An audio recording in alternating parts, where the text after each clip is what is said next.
Abran por favor su celu Biblia, su iPhone Biblia, su Samsung Biblia.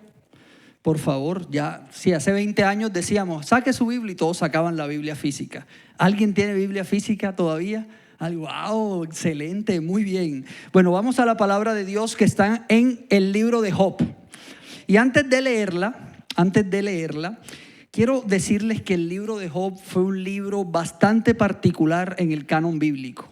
Porque este libro marca un antes y un después en la forma como el Antiguo Oriente en su momento, y más específicamente en el pueblo de Israel, veían a Dios. ¿Por qué? Porque ellos tenían una cosmovisión bien particular. Ellos creían, y todavía creen, que si nos portamos bien, que si somos santos, íntegros, correctos, nos va a ir bien. Pero si pecamos, si somos perversos, si, mejor dicho, nos alejamos de Dios, nos va a ir mal. Y de pronto llega esta historia de Job. Y le rompe todo lo que tenían ellos en su mente. ¿Por qué? Porque Job era íntegro, era correcto, era un hombre que no pecaba, era un hombre que oraba por sus hijos, era un hombre riquísimo, era un hombre que tenía un buen matrimonio y le fue mal. Entonces cuando ven ese libro, ellos, ¿cómo? ¿Pero cómo así? ¿Cómo así? Porque ellos tenían una concepción que quizás la tenían, pero era una concepción poco clara de una característica de la naturaleza de Dios, que es la que queremos hablar en esta mañana. Entonces vamos a la palabra, está en Job 34, versículo 29 y 33. Entonces están los amigos de Job ahí, dándoles ánimo, entre comillas. Y claro, los amigos de Job también decían varias cositas ahí chéveres, varias verdades, pero ahora les digo que esas palabras no eran tan buenas. Entonces Job 34, 29 dice, sin embargo, si él opta por quedarse callado, ¿quién puede criticarlo? Cuando esconde su rostro, nadie puede encontrarlo, ya sea un individuo o una nación. Y el verso 33 dice, ¿debe Dios adaptar su justicia a tus exigencias a pesar de que lo hayas rechazado? Y entonces, miren que este mes de julio y parte de este mes de agosto, el pastor Bernardo comenzó una serie que era el reino de Dios. ¿Quién ha venido? ¿Quién? Alza la mano el que se ha visto todas las prédicas del reino de Dios. Bueno, los que no se la han visto, por favor, están ahí en YouTube. Créanme que están todas espectaculares. Ninguna tiene presa mala. Pero el reino de Dios tiene un rey. Todo reino tiene un rey. Así como los países tienen un presidente, un primer ministro, el reino de Dios también tiene un rey. Y ese rey tiene una característica que a veces nos gusta como pasar desapercibida, esa característica. El rey es santo, el rey es misericordioso, es un rey de amor, es un rey de justicia, es un rey omnisciente, omnipotente, todopoderoso, pero también es un rey soberano. Dígale ahí a lo que está a su izquierda y a su derecha, rey soberano. Y ese es el título de esta prédica hoy, Rey soberano. El reino de Dios también tiene al Rey de reyes y Señor de señores, Jesucristo, que es un Rey soberano. Y vivimos en una época, amada iglesia, una época donde todos nosotros queremos tener el control de todo. Queremos tener el control de nuestras emociones. Hay hasta cursos, te venden cursos de cómo recibir el control de tus emociones. El control de nuestro futuro, el control de nuestro destino, el control hasta de Dios. Pero la verdad es que Dios no es un empleado celestial al que podemos dar órdenes. Ni tampoco es ese genio cuando frotamos la lámpara y sale para Él cumplir todos esos anhelos y deseos que a veces tenemos ahí en nuestro corazón. Esos caprichos, esos anhelos sórdidos que a veces tenemos ahí en nuestro corazón. Porque la verdad, y es la verdad que Dios quiere hoy sembrarnos en nuestro corazón, es que Él es un Dios soberano. Y esta verdad va a transformar nuestro corazón. Pero ¿cómo transforma nuestro corazón? Si decidimos rendirnos a ella. Si decidimos someternos a la soberanía de Dios. Entonces, ¿qué significa que Dios es soberano? ¿Qué significa que Dios es soberano? Y ahí veo algunos que se están durmiendo. Si se están durmiendo, coja el codo así, ¡pam! Y dele un codazo o jálele el pelo. Y si no tiene pelo, dele así, ¡pum! Aquí, ¡pam! En la cabeza. Yo respondo, tranquila que yo respondo. ¿Qué significa que Dios es soberano? Entonces, si nos vamos a un concepto de soberanía, esos conceptos del derecho internacional, de los que son abogados, un concepto así someramente de soberanía es todo lo que tiene un país o una nación para decidir. Ellos deciden independientemente sin subordinación de otra. Eso es un concepto muy somero, muy simple de lo que es soberanía. Entonces partamos de ese concepto. ¿Qué significa entonces que Dios es soberano? La soberanía de Dios significa que Él tiene autoridad suprema, que Él tiene control absoluto y que Él tiene poder total sobre todo lo que existe.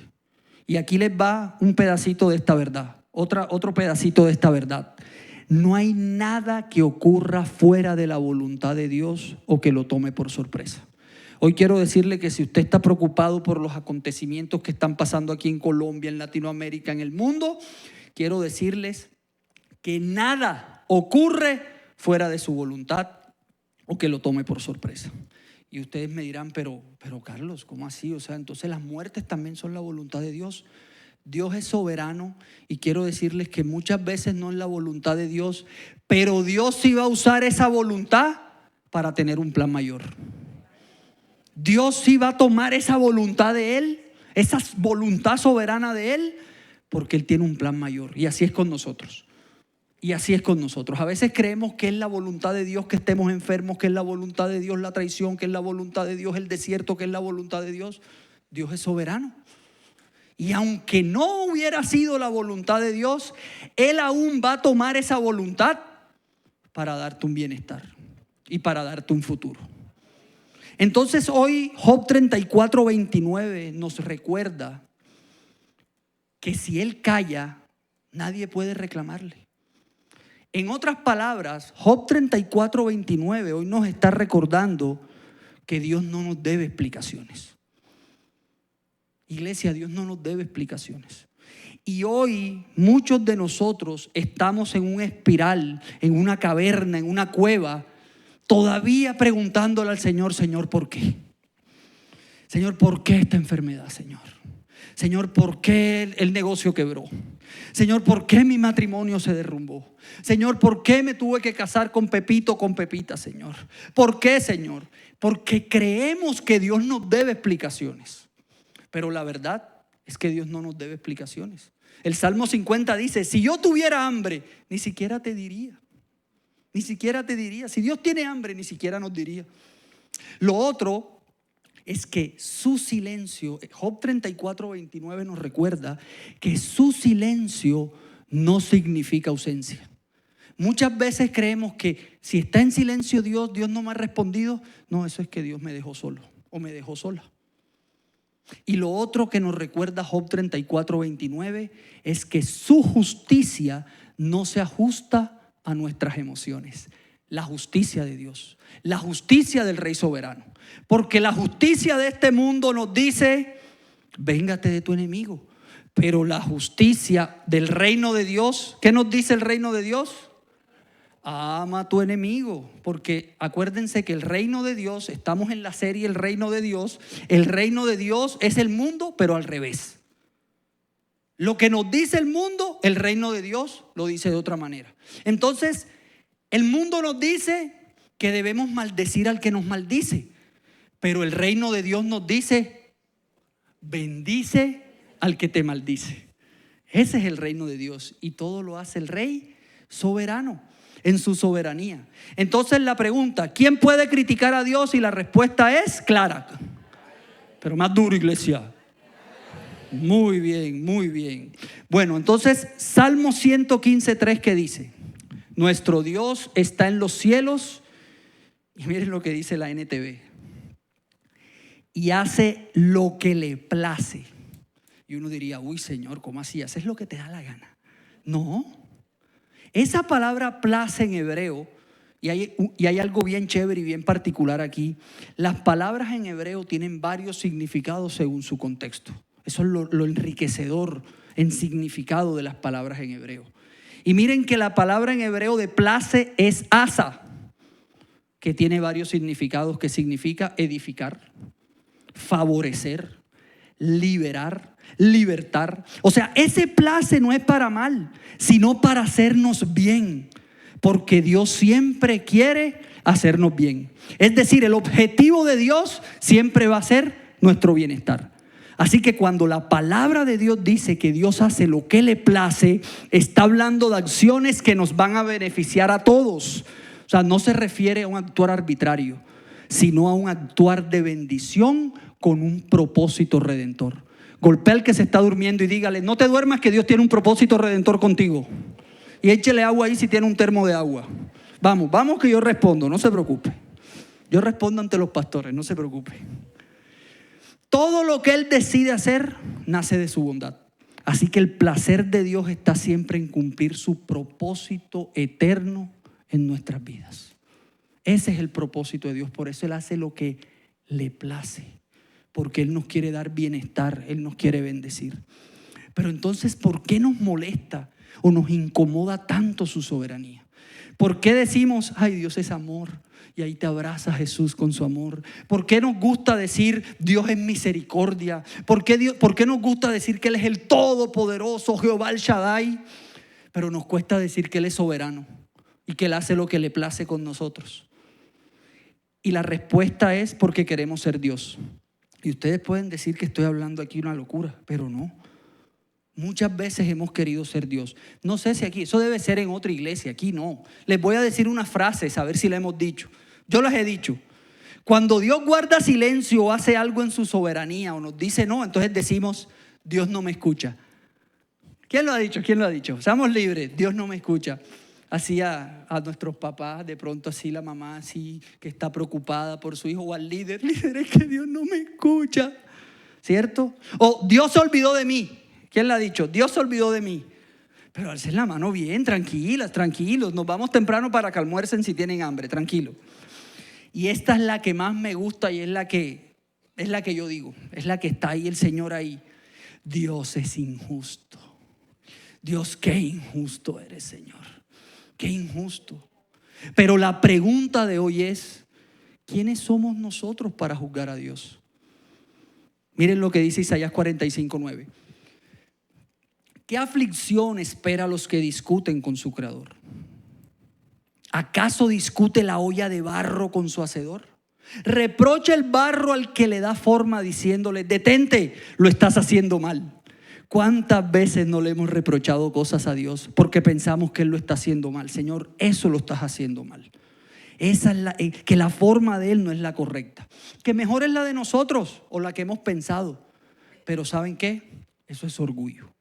Y nuestro orgullo siempre quiere tener el control.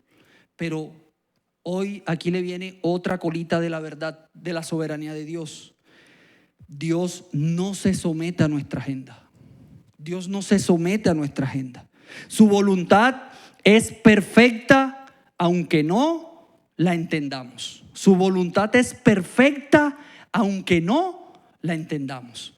Y aquí siempre me detengo porque a veces tomamos como base un versículo, en este caso Romanos 12:2, y Romanos 12:2 dice que debemos renovar nuestra mente para poder conocer la voluntad de Dios, la cual es buena, agradable y perfecta. Y decimos, y muchos toman ese versículo y dicen: es que yo, si renuevo mi mente, conozco la voluntad de Dios. Pero yo leí ese versículo no dice eso. El contexto en el que Pablo está hablando ese versículo es cuando él le está diciendo a muchos creyentes allá que quizás también estaban siendo perseguidos, les estaba diciendo: renueven su mente, porque aunque no entiendan la voluntad de Dios, cuando renovamos nuestra mente, vamos a someternos a su voluntad aunque no entendamos. Y cuando aprendemos a someternos a esa soberanía de Dios, entonces vamos a saber que esa voluntad, aunque no la entendimos, es buena, agradable y perfecta, porque Él quiere nuestro bienestar. Díganme una cosa y les pregunto, iglesia. ¿Job supo por qué le pasó eso? ¿Job supo? No, no supo. Job era un hombre íntegro. Era un hombre extremadamente rico, dice la palabra. Era un hombre que tenía un buen matrimonio, unos buenos hijos. Oraba por sus hijos. Ayunaba. Todo. Y sin embargo, le pasó lo que le pasó. Se quedó sin matrimonio. Se quedó sin todo lo que tenía, lo perdió. Se quedó sin hijos. Y le pusieron una cereza al pastel. Se enfermó. Se le estaba pudriendo la piel. Y él nunca entendió por qué pasó eso. Sin embargo, dice la palabra que después Dios, él se sometió a la voluntad de Dios. Y él dijo, ay Señor, hablaba cosas tan ignorantes y tan necias que no sabía lo que decía. Y después dice la palabra que Dios le dio el doble de lo que tenía. La palabra de Dios no dice si restituyó su matrimonio. Supongo que sí. Digamos que sí, que no era otro matrimonio, era el mismo matrimonio. Y también dice la palabra que le dio otros hijos y que le dio tres hijas, y no habían unas mujeres más hermosas en toda esa región, dice la palabra. Y dice la palabra que él oró por sus amigos y Dios restituyó el bienestar de esos amigos que lo estaban ayudando en sus momentos más críticos. Entonces él no conoció la voluntad de Dios, simplemente se sometió, y ahí sí conoció que la voluntad de Dios es buena, agradable y perfecta, aunque no la entendió nunca. Esa es la soberanía de Dios. Y hay unos ejemplos en la palabra. Hay unos ejemplos de unos héroes que aprendieron a rendir la soberanía a Dios. Y uno de ellos es Moisés. Moisés, me encanta Moisés, porque Moisés fue el libertador de Egipto. Tremendo profeta. Dice la palabra que no había un profeta ni antes ni después que Moisés. Era tremendo, era un hombre que veía a Dios cara a cara. No había otro que veía a Dios cara a cara. Moisés estaba ahí cara a cara con Dios. Era tremendo amigo de Dios. Pero Moisés no entró a la tierra prometida. Porque un día Dios le dijo a Moisés, golpea la roca. Y Moisés obedeció y ¡pum! Golpeó la roca. Pero otro día, otra vez el pueblo estaba toreando a Moisés y torea a Moisés y seguía con el sirirí. Y es que ¿por qué nos sacaron de Egipto? Y es que hace sed. Y es que ese Moisés. Y Moisés ya estaba, imagínense, toreado. Y Dios le dijo, listo, háblale a la roca. No, ¿qué hizo Moisés? Golpeó la roca. ¡Tan! Y Dios en su misericordia, soberanía, derramó agua. Dice la palabra que eso se convirtió en una laguna. Pero eso no fue lo que Dios le pidió a Moisés. Moisés no entró a la tierra prometida porque deshonró el nombre de Dios. Y uno decía, Señor, qué exagerado, por tocar la roca, por pegarle. Y no, en ese momento, cuando hizo eso Moisés, el pueblo de Israel empezó a tenerle miedo a Dios. No a temerle a Dios, sino a tenerle miedo. O sea, que empezaron a buscar a Dios porque tenían miedo. Empezaron a buscar a Dios, no de forma genuina, sino porque tenían miedo. Y por eso Dios le dijo a Moisés, eso deshonró mi nombre, Moisés. Y sabes que no vas a entrar a la tierra prometida. Pero Moisés siguió. Él no entendía la soberanía de Dios. Y empezó, Señor, ¿pero por qué no voy a entrar? Señor, ¿pero por qué no voy a entrar? Y miren lo que dice Deuteronomio 3:26. Moisés estaba ahí hablándole al pueblo todo lo que había sucedido desde que salieron de Egipto. Y dice, pero el Señor se enojó conmigo por culpa de ustedes y no quiso escucharme. Me dijo, basta. Dígale ahí a la persona de su izquierda y de su derecha, basta, no te duermas, basta. No vuelvas a hablarme más de este asunto. Así le dijo Dios a Moisés, no vuelvas a hablarme más de este asunto. Entonces ahí Moisés aceptó la decisión de Dios. No la debatió más. ¿Por qué? Porque entendió que Dios es soberano. Nunca entendió Moisés por qué él no entró a la tierra prometida. Dios lo único que le dijo fue, deshonraste mi nombre. Y quizás Moisés debatiendo, ¿pero por qué, Señor? ¿Por solo tocar? No, porque por tu actitud hiciste que el pueblo de Israel no me temiera, sino que no me buscara genuinamente. Entonces vivimos debatiendo con Dios, contendiendo con su voluntad. Y quiero decirles que eso atrasa nuestros procesos, iglesia. Somos de la generación que más contiende con Dios. Todo lo queremos, y más ahora con ese relativismo, ¿no? Todo lo queremos saber con la razón, filosóficamente. Todo queremos entenderlo, por qué Dios hace esto, por qué Dios movió el planeta, por qué Dios puso presidentes. Pero vivimos debatiendo con Dios. Y eso hace que se atrasen nuestros procesos. Esa es la consecuencia. Y recuerdo la prédica del pastor Bernardo de Ora y el cielo y el reino actuará, que él hablaba de los ciclistas, el pelotón que estaba ahí que nadie ve, o sea, las cámaras, el pelotón y la quitan enseguida, pero acá estaba la acción, ¿no? La acción, ahí es donde está la acción, los primeros, los que están ahí pedaleando para el primer puesto, para ganarse el tour, ahí está siempre la cámara. Y cuando empezamos a razonar con Dios y a debatir con Él, el por qué, Señor. Señor, ¿por qué, Señor? ¿Por qué no ese negocio, Señor? ¿Por qué no es ese con el que me voy a casar? ¿Por qué no es esa con el que me voy a casar? ¿Por qué esto? ¿Por qué lo otro? ¿Por qué? Eso atrasa nuestros procesos. Porque nos demoramos en aprender la lección y Dios nos manda para el pelotón. El otro personaje, que es tremendo personaje también, es el profeta Jonás. Y a Jonás todos los conocemos porque Jonás, Dios lo mandó a que le predicara a los asirios. ¿Saben qué es el imperio asiria, verdad? ¿Qué hace ese imperio de Asiria? A ver, los que vinieron a la prédica del pastor Luis, ¿qué hace? Sí, adoran dioses, pero ¿qué más? No, ya se les olvidó. El imperio asiria mezclaba lo profano y lo santo. Eso hacía Asiria. Mezclaba la luz con la oscuridad. Y algo que tenía el imperio de Asiria, que Nínive era su capital, era que iba donde Israel y no solo le robaba el territorio, sino que mataba a los niños, a las mujeres embarazadas.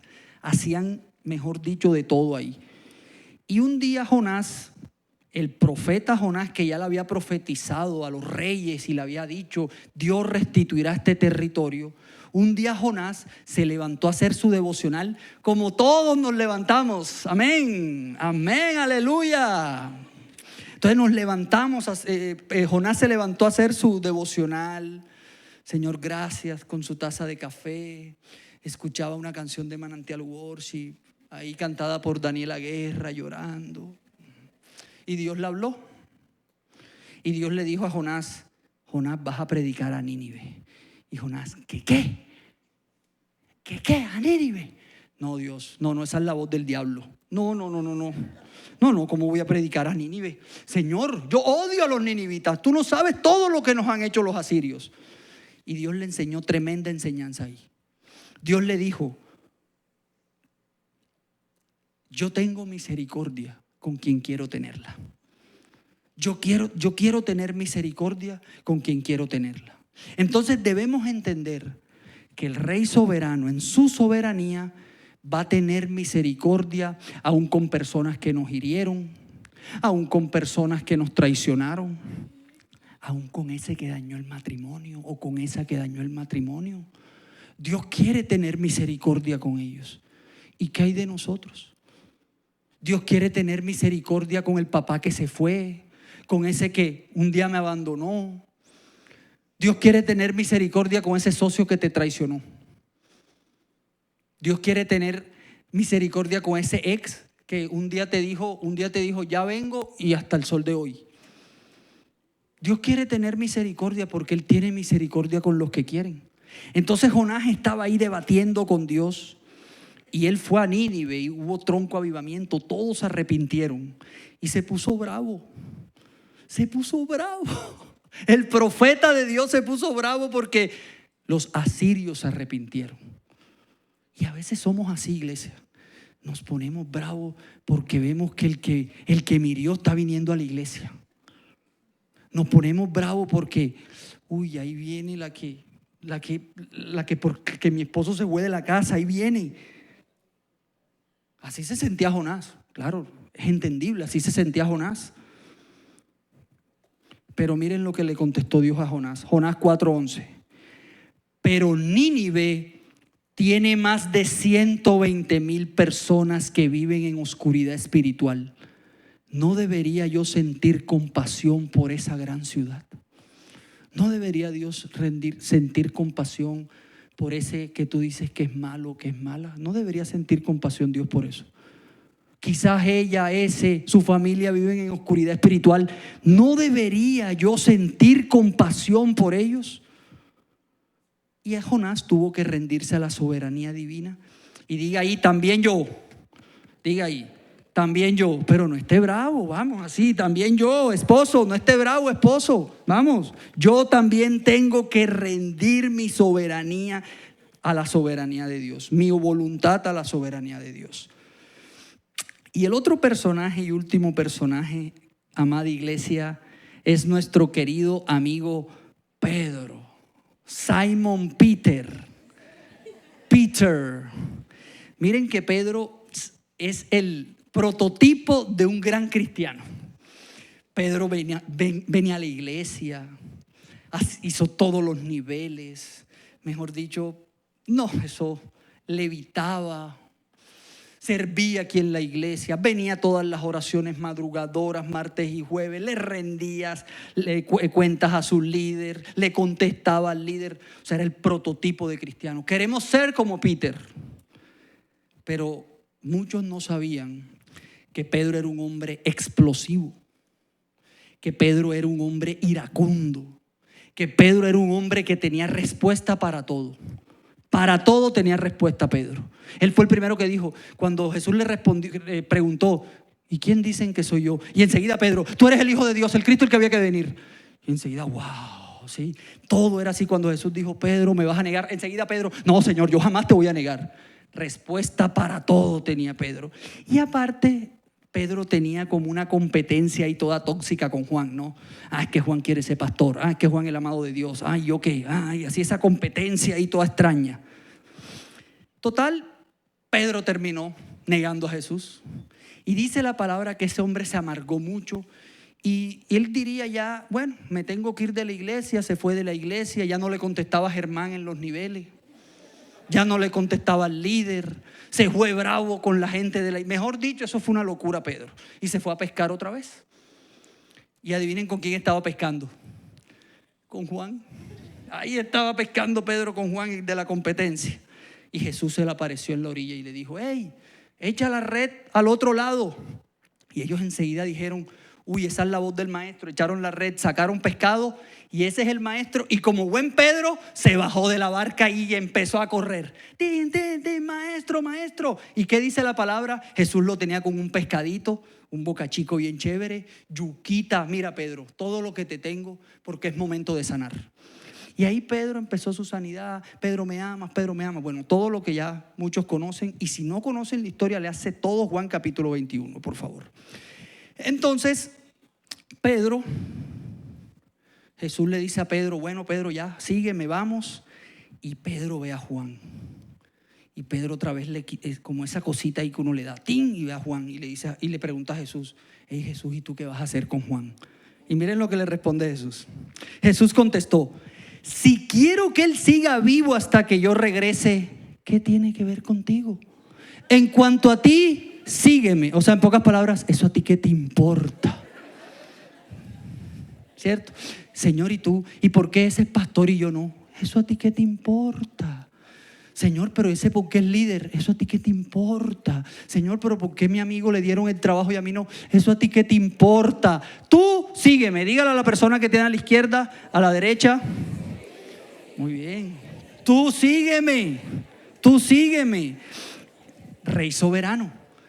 Tremendo. Ahí Jesús dio un golpe en la mesa. Rey soberano. En otras palabras, ¿qué tiene eso que ver contigo? Significa que mi llamado, Pedro, para ti es único y exclusivo. Mi llamado para ti es único y exclusivo. Significa que mi plan para esa otra persona es diferente. Y miren qué bien diferente fue ese propósito de Juan. Y también significa, no compares tu camino con el del otro, porque la soberanía de Dios asigna a cada uno su tarea y su tiempo es perfecto. Y su tiempo es perfecto. Entonces Jesús le enseñó a cada uno que se deben ocupar de su llamado y no cuestionar los caminos de Dios. Entonces, con base en estos personajes, en estos héroes de la Biblia, ¿cómo esas personas o cómo nosotros, viendo eso, aún nos cuesta rendir nuestro corazón a la soberanía de Dios? ¿Por qué nos cuesta rendir nuestro corazón a la soberanía de Dios? ¿Por qué nos cuesta tanto rendirnos a la soberanía de Dios? Miren, créanme que hay como 50 cosas, pero yo hoy las resumí en 3. 1, porque queremos tener el control de todo. Porque queremos tener el control. Y algo que hace que tengamos el control son las inseguridades. Y hoy quizás las inseguridades pueden venir desde pequeño porque en nuestra casa no nos dieron seguridad. Pero también hoy quiero, iglesia, que seamos conscientes de que esas inseguridades pueden venir de ahora de adulto, por algo que te pasó y te volviste inseguro. Y por eso ahora quieres tener el control. Algo que pasó en casa, ahora quiero tener el control porque no quiero volver a vivir eso. Algo que le pasaron a tus hijos, no, eso me volvió inseguro, insegura. Yo quiero tener el control de mis hijos, eso no me vuelva a pasar más. Y el Espíritu Santo hoy nos va a revelar que quizás hay una herida de seguridad o de inseguridad en nuestro corazón, que no precisamente viene desde pequeño, puede venir de ahora de adulto. Y el problema es que esa inseguridad abre un portón así de grande. Y por ese portón puede entrar un espíritu que se llama el espíritu de Jezabel. ¿Saben quién es Jezabel? La esposa del rey Acab. Imagínense. Uy, bendito sea el Señor. Y esa mujer controlaba todo en ese momento. Hasta controlaba a su esposo. Miren, cuando yo estaba leyendo el mensaje y vi el versículo de acá, me recordó a un gobernante, pero no lo puedo decir. No lo puedo decir. Después Dios me regaña. Señor, perdóname. No lo voy a decir. Entonces ese espíritu entra a nuestra vida y queremos controlarlo todo. Y nos volvemos controladores. Y eso no nos deja someternos a la soberanía de Dios. Lo otro que nos impide rendirnos a la soberanía de Dios es querer entender todo antes de obedecer. Queremos entender todo, razonar todo. Señor, ¿por qué lo estás haciendo así? Muéstrame matemáticamente, filosóficamente, metafísicamente, teológicamente, ontológicamente. Todo lo queremos entender así. Y así eran los amigos de Job. Si ustedes leen el libro de Job, los amigos, tremendas, o sea, una cosa tremenda, los amigos de Job. Y decían verdades espirituales ahí los amigos de Job. El problema es que esas verdades no estaban siendo dichas en el contexto correcto. Porque ellos pensaban que Job estaba haciendo algo malo. Y Job no hizo nada malo. Entonces esas verdades estaban desviadas de contexto.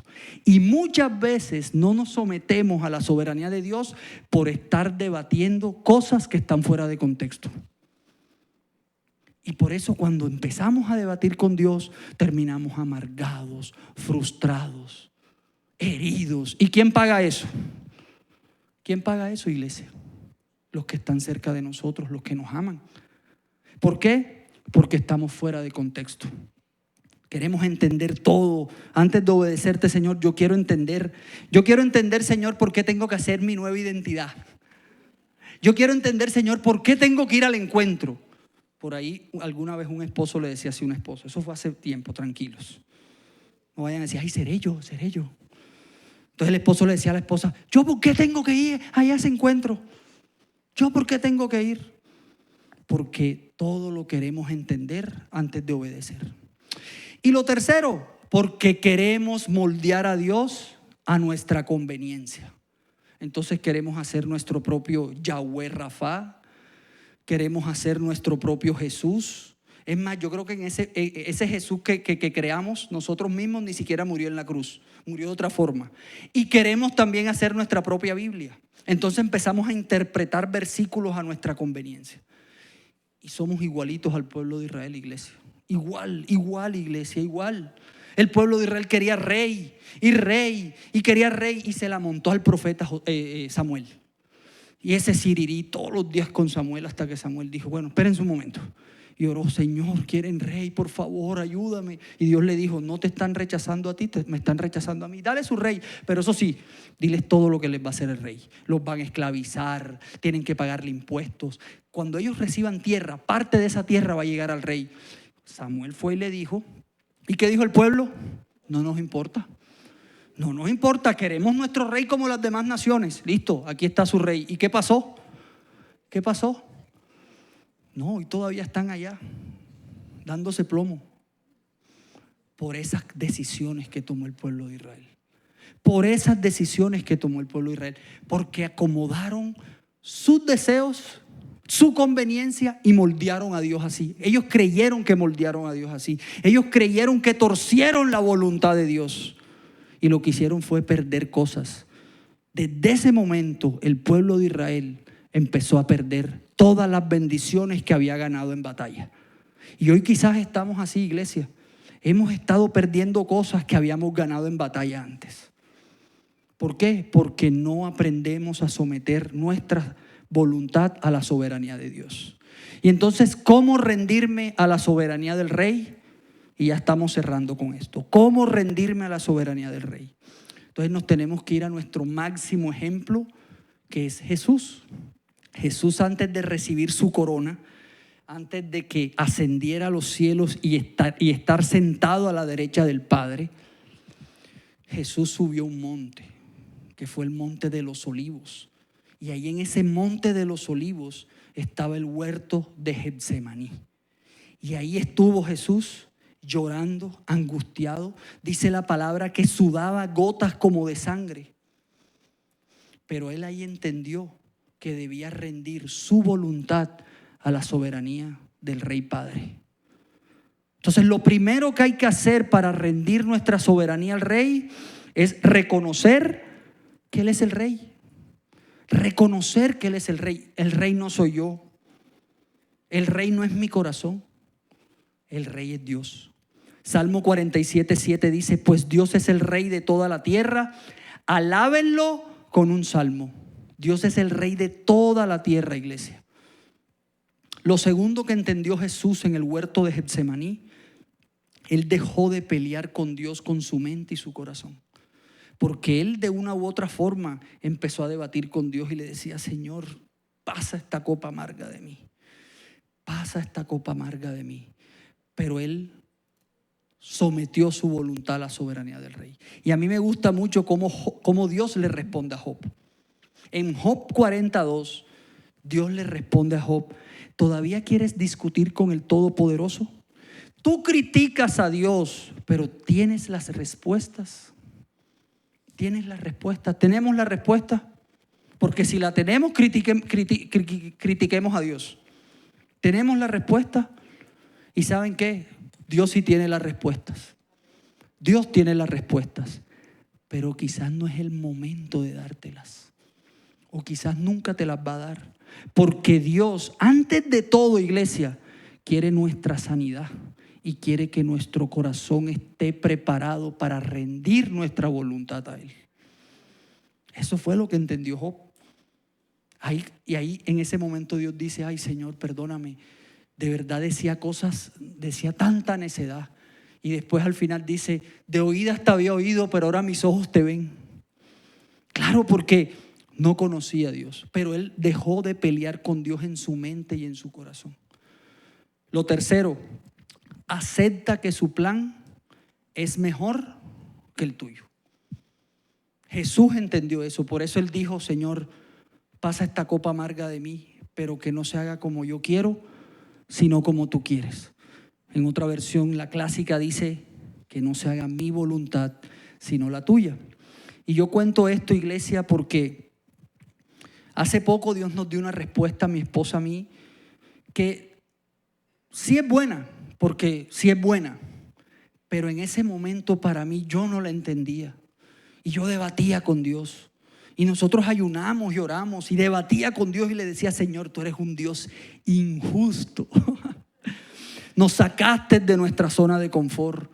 Nos sacaste de nuestra zona de comodidad. ¿Cómo haces eso? Y entonces uno va llorando donde el líder, ¿verdad? Uno va llorando porque uno cree que el líder lo va a recibir con un heladito. con un heladito de macadamia. Y miren la cita no duró ni 3 minutos. La cita fue esta, miren lo que me respondió. Y vino tan de parte de Dios que, como dice Lucas, fue esa espada aguda que traspasó mi corazón. Dice mi líder, Carlos, porque él habla así, Carlos, la mejor forma es la de Dios. La mejor forma es la de Dios. Y eso enseguida me hizo recordar Jeremías 29:11.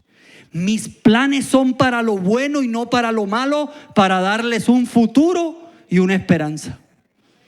Y ese es el place del Señor. Cuando Dios hace lo que quiere con nosotros, es para darnos un futuro y una esperanza.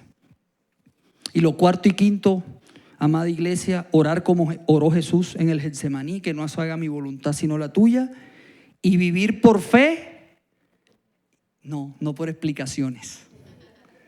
Vivir por fe y no por explicaciones. Proverbios 3:5 dice, confía en el Señor con todo tu corazón y no dependas de tu propio entendimiento. Y ya para terminar, iglesia amada, hoy Dios quiere abrazarnos con su soberanía. Hoy Dios quiere abrazarnos con su soberanía. ¿Y qué recibimos cuando sometemos nuestra voluntad a la soberanía de Dios? Ya estamos rindiéndonos ahí, ya lo reconocemos como rey, ya empezamos a decir, Señor, ya no quiero pelear más. Ya no quiero pelear más.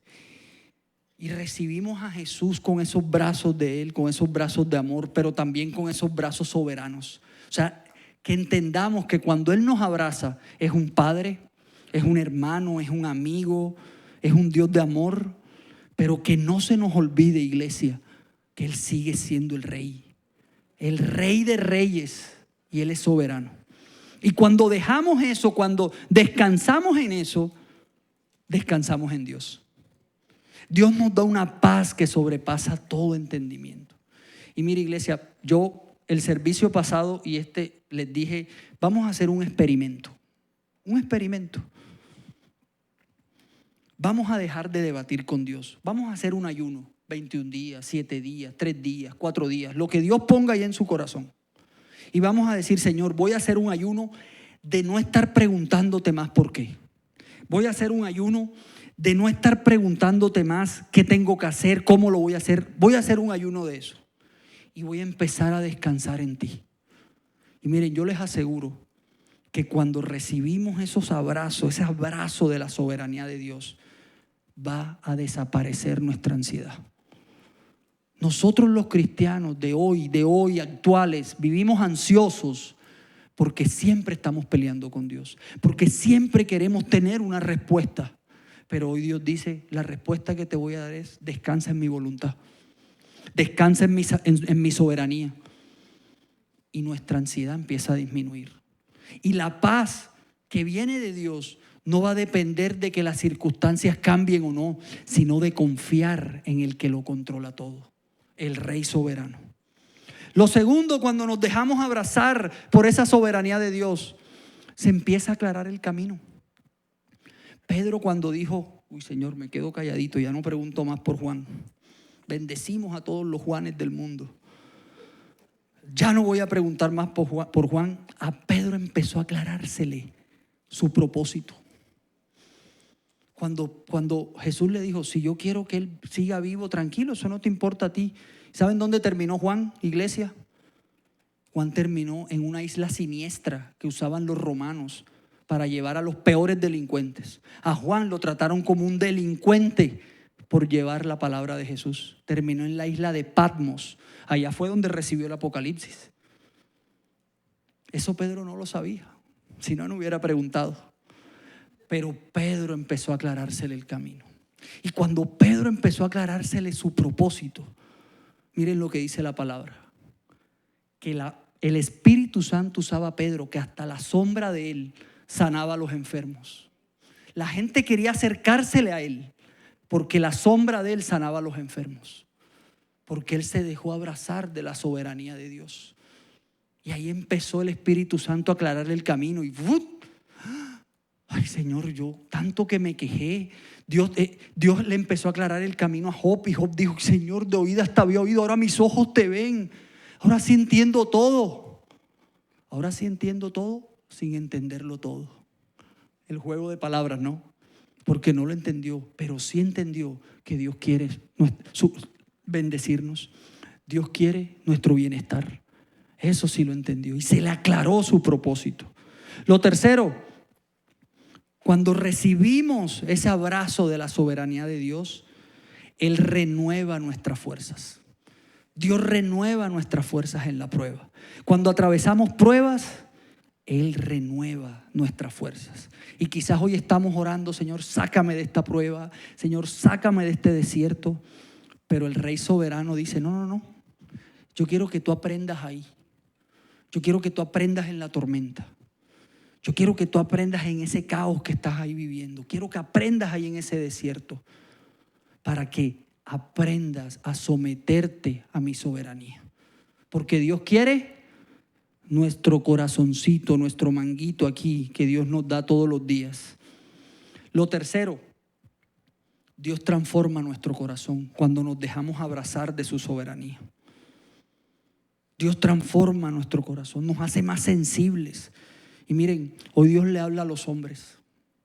Dios quiere transformar el corazón de nosotros los hombres. Él quiere volvernos más sensibles. Él quiere volvernos más humildes, más mansos como es Él. Y empezamos a ser más conscientes de las necesidades del otro. Empezamos a ser más conscientes, iglesia, de las necesidades del otro. Lo quinto es que nos da gozo. Y ese gozo no lo va a entender el mundo. Ese gozo no lo va a entender la gente. Ese gozo solo lo vas a entender Dios y tú. Dios y tú. Cuando nos sometemos a la soberanía de Dios, ese gozo que Dios nos da es un gozo que solo lo vas a entender Dios y tú. Y miren, el gozo no es que siempre estemos riéndonos. No. El gozo es que nuestro corazón está en paz con Dios.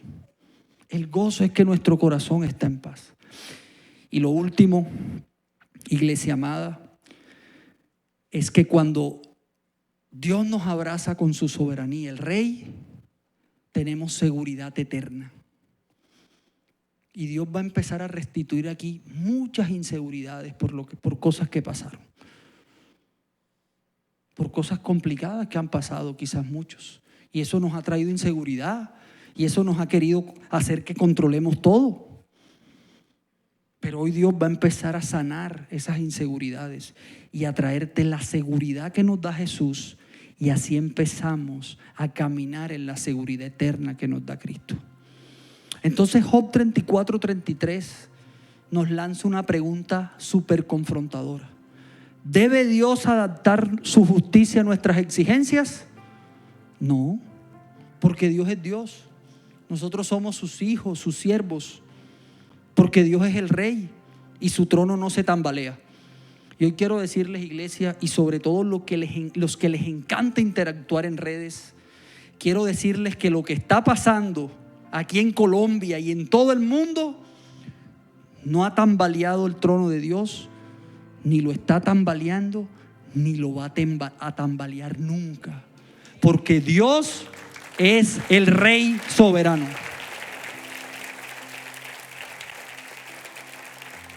Porque Dios no cambia, porque Dios no negocia su justicia y porque Él no ajusta sus planes a nuestras emociones. No los ajusta. Y cuando ya Job terminó de hablar y sus amigos también terminaron de hablar, hasta el capítulo 38 Dios le habló a Job. Yo me pongo a pensar siempre cuánto tiempo habría entre el capítulo 1 y el capítulo 38, porque todo ese libro fue resumido. Los teólogos dicen que pudieron ser 6 meses, otros dicen que 1 año, otros dicen que más tiempo. Sin embargo, cuando llegó el momento en que Dios le habla a Job, miren lo que le dice Dios a Job en Job 38:2. ¿Quién es este que pone en duda mi sabiduría con palabras tan ignorantes? Tan ignorantes. Porque ponemos en duda la voluntad de Dios. Pero hoy Dios nos invita a dejar de debatir con Él y rendirnos completamente a Él y sujetarnos a la voluntad del Rey. Y créanme, iglesia, y graben esto: vamos a ver su gloria. Nos sometemos a la soberanía de Dios y vamos a ver su gloria. Vamos a ver su gloria. Yo los invito a orar, iglesia, los que están dispuestos a pagar el precio y decir: Señor, ya me voy a quedar callado. Ya no quiero preguntarte más por qué me está pasando esto. Ya no quiero preguntarte más por qué crecí en una casa así. Ya no quiero preguntarte más por qué crecí con tantas carencias. Ya no te quiero preguntar más por qué mi papá se fue. Ya no te quiero preguntar más por qué mi esposo fue así conmigo, mi esposa fue así conmigo. Ya no te quiero preguntar más, Señor, por qué mi papá nos abandonó. Ya no te quiero preguntar más eso, Señor. Yo solo quiero rendirme a tu soberanía, porque tú tienes un plan conmigo, Señor. Tú tienes un plan conmigo. Y hoy levantamos nuestras manos, Señor, para aceptar ese propósito que tú tienes para mí. Porque ese propósito no es para mal. Ese propósito no es para que yo sufra. Ese propósito es para darme un bienestar y un futuro. Y eso es lo que declaramos, Señor, en esta tarde. Tú nos das propósito, nos das esperanza. Y hoy queremos tomar la decisión de rendirnos totalmente a tu soberanía.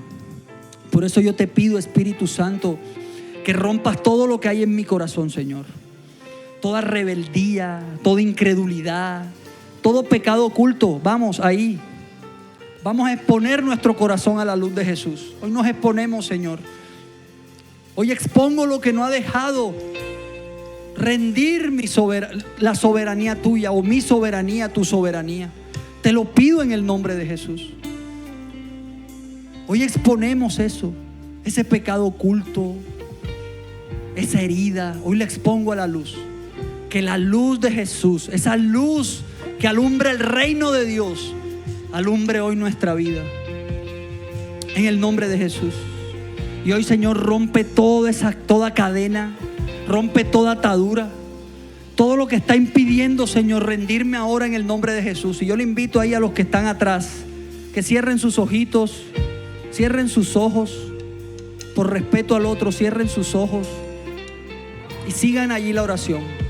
Porque hoy es un momento en que el Espíritu Santo va a romper toda fortaleza que hay en nuestra mente, toda fortaleza que hay en nuestro corazón.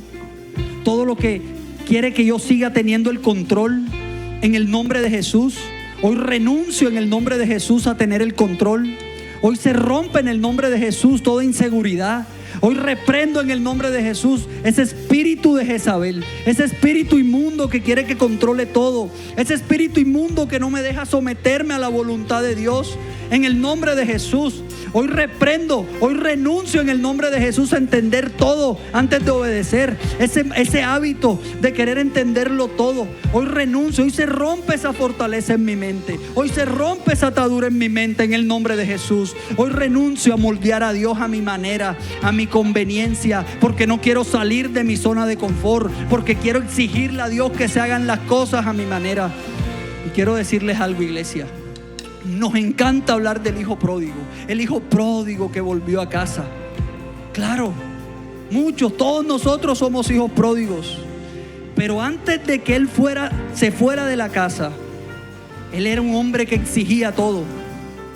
Le exigió a su papá, quizás le exigía a su hermano, hasta que un día se levantó y le exigió parte de la herencia a su papá. Y muchos de nosotros no nos sometemos a la soberanía de Dios, porque seguimos allí exigiendo cosas a Dios, exigiendo cosas. Es que, Señor, yo merezco esto, es que yo te exijo esto. Pero hoy Dios dice: no es que yo quiera moldearme a tu conveniencia. Hoy yo quiero es que tú sometas tu voluntad a mi soberanía. Y hoy, Señor, levantamos nuestras manos como actitud de rendición. Y te digo: Señor, me rindo a tu soberanía, Dios. Me rindo a tu soberanía, porque tú tienes planes buenos para mí. Hoy, Señor, te reconozco como Rey. Y ya hoy dejo de pelear en mi mente y en mi corazón contigo. En el nombre de Jesús, toda actitud pasiva hoy la echo fuera. Toda actitud indiferente hoy la echo fuera. Toda razón hoy la echo fuera en el nombre de Jesús. Y yo acepto y yo declaro que la mejor forma es la tuya, Señor. Hoy oramos como oró Jesús en el Getsemaní. Que no se haga como yo quiero, sino como tú quieres. Como tú quieres. Yo no necesito explicación. Yo necesito vivir por fe para ver tu gloria, Señor. Por eso hoy declaramos santo. Tú eres santo, santo por siempre, Dios.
Gracias, Jesús.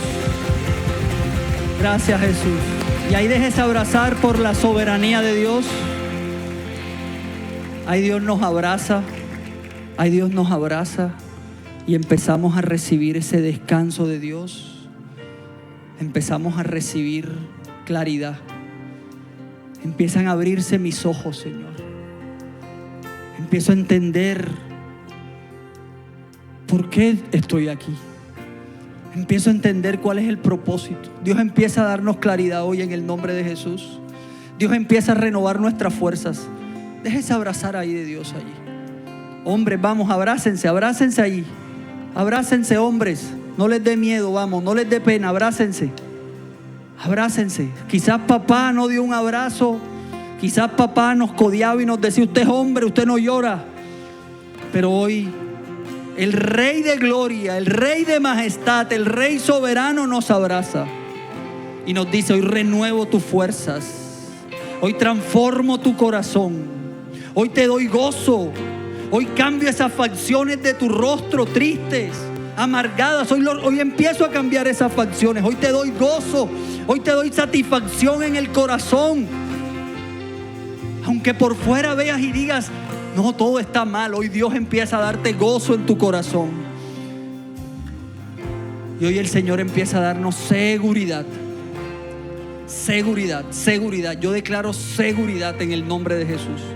El Espíritu Santo empieza a darnos seguridad. ¿Por qué estamos aquí? La seguridad de las decisiones que tenemos que tomar esta temporada. De las decisiones que tenemos que tomar aún en medio de la prueba y de la tormenta. Hoy el Espíritu Santo empieza a darnos seguridad eterna, porque Cristo es el Rey. Y terminamos diciéndote: Señor, tu nombre es más alto, Señor. Tu nombre es más alto.